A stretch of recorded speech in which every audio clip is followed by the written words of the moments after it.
You either model your application flow from scratch, or you import the existing models from external tools. Jane the tester maintains her user stories and test cases in CA Agile Central.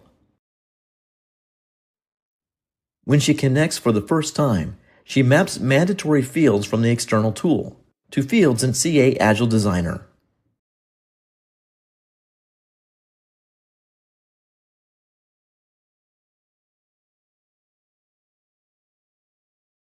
Jane views her existing user stories.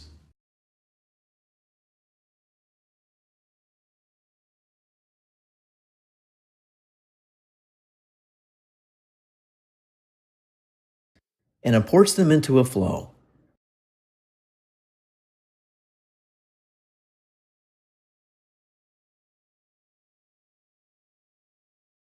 First, she deduplicates overlapping steps.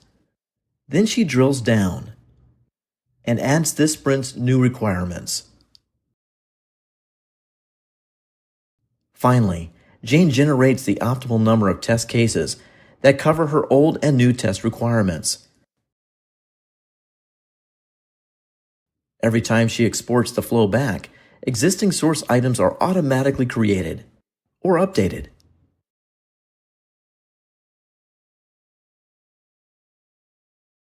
For more detailed information about the product, click the information bubble in the top right corner to load the product page. From there, you can visit product documentation, support, communities, or see the learning paths. Thank you for watching.